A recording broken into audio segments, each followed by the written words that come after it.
Abiy Ahmed est Premier ministre de l'Éthiopie depuis février 2018. Il accompagne son pays dans une transition démocratique qui lui a valu un prix Nobel de la paix, un terrain fertile pour une importante croissance économique. Mais à l'image de la Dame de Rangoon ou de Kissinger, l'enthousiasme autour d'Abiy Ahmed est quelque peu retombé depuis.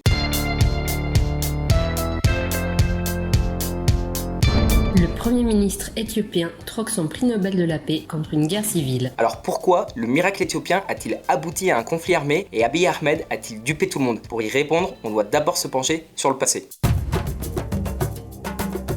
Une nation, 80 ethnies. L'Éthiopie et le Libéria sont les seuls pays africains qui n'ont jamais été colonisés. C'est presque vrai dans le sens où l'Éthiopie a été un temps occupée par l'Italie fasciste de Mussolini. L'Éthiopie compte près de 100 millions d'habitants répartis entre 80 groupes ethniques différents. Et la coexistence pacifique n'est pas une donnée constante. Mais l'histoire qui nous intéresse dans ce cas précis commence en 91. À cette époque, l'Éthiopie est passée d'une dictature communiste à une autre. Sacré changement. En vrai, si, grosse refonte.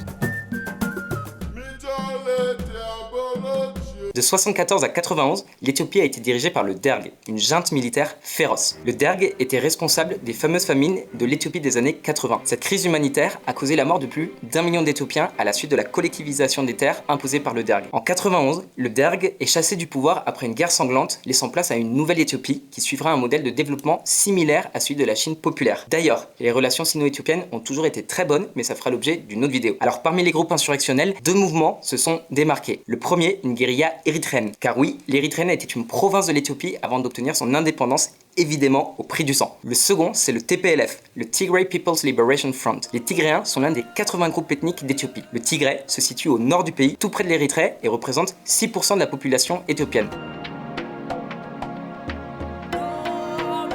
Après avoir vaincu le Derg, le TPLF a repris les rênes du pouvoir. Son dirigeant, Meles Zenawi, a gouverné le pays pendant 17 ans. Alors quel poids accorder au groupe ethnique de ce dictateur? En Éthiopie, l'ethnicité est très importante. Le parlement éthiopien n'est pas divisé en partis, mais en ethnies. D'ailleurs, le pays est divisé en 9 régions que l'on appelle Kililok au pluriel ou Kilil au singulier. Les frontières de ces Kililok sont tracées sur la base de critères ethniques. Par exemple, le Tigray est l'un de ces Kililok et 96% de la population appartient à l'ethnie tigréenne. Pendant des années, le pouvoir éthiopien a été partagé entre les Tigréens et les ethnies majoritaires, les Oromos et les Amaras. L'actuel premier ministre éthiopien Abiy Ahmed appartient à l'ethnie Oromo. En fait, il est devenu premier ministre parce que les Amaras lui ont apporté leur soutien. Les Tigréens ont alors senti le pouvoir leur échapper. Le dernier rugissement de Tigray. Abiy Ahmed est arrivé au pouvoir en avril 2018. Il lui restait 2 ans avant les prochaines élections fédérales qui devaient se tenir mi-2020. Mais moins de 2 ans ont suffi pour redresser le pays. Dès le départ, il a signé un accord de paix avec l'Érythrée, avec laquelle l'Éthiopie était en guerre depuis près de 30 ans. Mais il a surtout mis fin à la censure des médias et a annoncé l'organisation d'élections libres. Contrairement aux élections précédentes, celle-ci n'allait pas être une simple formalité. Par le passé, c'était un jeu d'alliance et de défiance entre les différentes factions représentées. Ceci dit, la démocratisation de l'Éthiopie a été une entreprise ambitieuse et difficile. Les évolutions ne s'en sont pas toutes découlées naturellement. Il a rencontré beaucoup d'obstacles sur sa route. Éthiopie, le Premier ministre Abiy Ahmed vide le chef de l'état-major ainsi que le directeur du renseignement dans un grand remaniement de l'armée. Protestation dans le Tigray. L'Éthiopie appréhende des hauts fonctionnaires pour corruption. Un ancien ministre éthiopien emprisonné pour corruption. La stratégie d'Abiy Ahmed consiste à éliminer les pratiques de l'ancien régime en place depuis 91 qui, il se trouve, était tigréen. Cette nouvelle n'a pas été bien accueillie dans le Kilil du Tigray, qu'il a perçu comme une attaque personnelle. Après 30 ans de domination, difficile de lâcher prise. Mais c'est fin 2020 que survient l'événement qui fait tout basculer. L'actuel dirigeant du Tigray, Debretsion Gebremichael, prévoyait de se présenter à nouveau aux élections. L'objectif, rendre le pouvoir aux Tigréens. Et pour ce faire, s'agissant des premières élections réellement libres, il fallait organiser un recensement à l'échelle nationale. Dans un pays pauvre de 100 millions d'habitants, pas évident. Et la Covid n'a rien arrangé. Du coup, Abiy Ahmed a proposé de reporter les élections à 2021. Le mandat du Premier ministre éthiopien prolongé car les élections sont retardées pour cause de virus. Les Tigréens ont refusé cette proposition, affirmant que la légitimité d'Abiy Ahmed avait pris fin en 2020. Ils ont donc défié le pouvoir central à Addis Abeba, la capitale, en annonçant qu'ils organiseraient leurs propres élections libres dans le Kilil du Tigray. Debretsion Gebremichael y obtint 98,2% des voix. Joli score. En réponse, Abiy Ahmed restreignit fortement les fonds fédéraux dédiés à la région du Tigray pour exercer une pression sur le TPLF. Quelques semaines plus tard, survint cette annonce.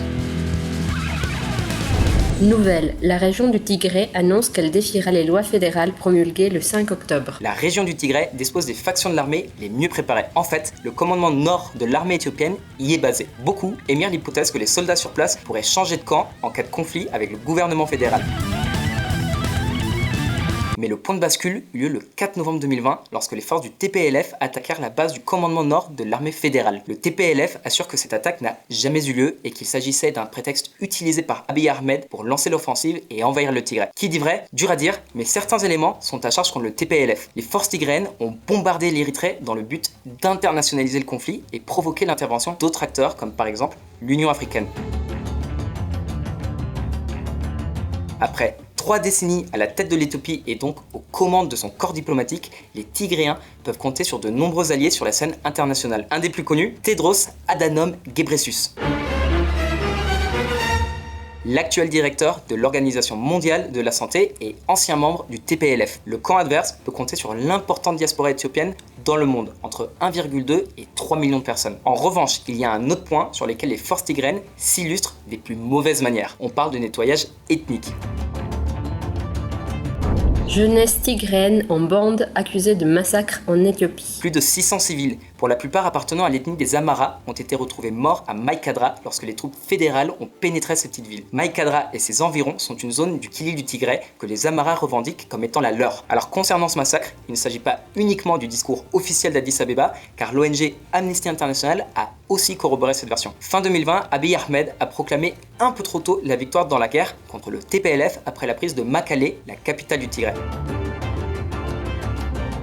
Les forces rebelles se réfugièrent alors dans les montagnes environnantes et parvinrent à reprendre le Tigré après une importante offensive les menant aux portes d'Addis Abeba, suivie d'un repli stratégique. Tout porte à croire que ce repli dissimule en réalité une défaite pour les forces tigréennes mises en difficulté par la contre-offensive de l'armée éthiopienne soutenue par les drones turcs et émiratis. Bilan actuel, 10 000 morts, dont 10% de civils, 2 millions de déplacés. Debretsion Gebremichael, l'actuel dirigeant du TPLF, a proposé en fin d'année dernière un cessez-le-feu avec les forces éthiopiennes, de manière à entamer des pourparlers. Un cessez-le-feu sans précondition. Le régime d'Abiy Ahmed semble hésiter, même si ce dernier a appelé un mouvement de réconciliation nationale. Il a depuis procédé à la libération de prisonniers politiques tigréens, bien que ceci ne pèse pas grand-chose dans le contexte actuel. Le Tigré demeure toutefois inaccessible aux convois humanitaires envoyés par la communauté internationale et dont la population civile a tant besoin.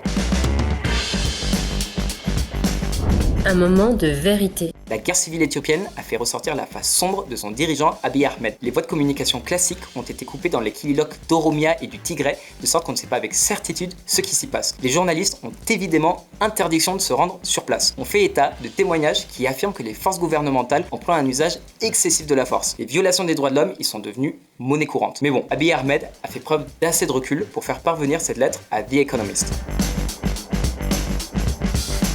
Compte tenu des institutions dont nous avons hérité, nous réalisons que les activités de maintien de l'ordre comportent un risque de violation et d'abus des droits de l'homme. Il n'est pas facile de se défaire de l'état d'esprit et des tactiques du passé. Les réformes sécuritaires et judiciaires prennent du temps. Abiy Ahmed, Premier ministre éthiopien. Le moment de vérité est arrivé pour Abiy Ahmed. Il est temps pour lui de prouver sa sincérité. Car jusqu'à présent, on va pas se mentir, ses tentatives de négociation avec l'adversaire est assez molle. À présent que la menace tigréenne a été neutralisée, même à titre provisoire, Abiy Ahmed doit revenir à sa feuille de route initiale, stabiliser le Tigré. Et pourtant, le Kilil a été exclu de participation aux prochaines élections. Le Conseil électoral national a indiqué qu'un gouvernement intérimaire était nécessaire sur place le temps que la situation s'apaise. Mais Abiy Ahmed doit faire face à d'autres problématiques.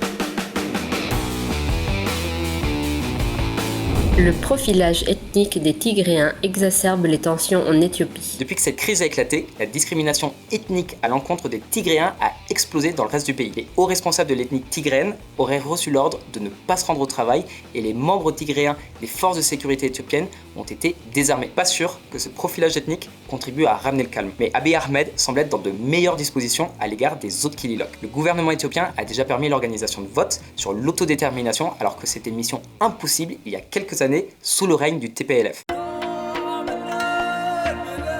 Référendum sur le Sidama. Plus de 98% votent oui pour un 10e État régional éthiopien. 7 mois après la tenue de ce référendum, l'Éthiopie a vu naître un nouveau Kilil pour un total de 10 Kililoques. Et c'est peut-être pas le dernier référendum. 10 autres groupes ethniques ont déjà réclamé leur propre référendum d'autodétermination. Alors que penser de la division d'un pays selon des critères raciaux? On ignore encore de quoi le lendemain sera fait, mais pour l'instant, cette solution semble être la plus réaliste et adaptée à la réalité du terrain. Les gouvernements étrangers avaient intimé à leurs ressortissants de quitter le pays à l'approche des rebelles dans le voisinage immédiat de la capitale. Aujourd'hui, le gouvernement éthiopien tente d'envoyer un message de normalisation à la communauté internationale pour rassurer les investisseurs étrangers et relancer les industries tournées vers l'extérieur, dont le tourisme. Pas facile d'anticiper si le bourbier éthiopien approche de sa fin ou si l'on va assister à une litanie guerrière. Promis, on vous tient au jus. À la prochaine.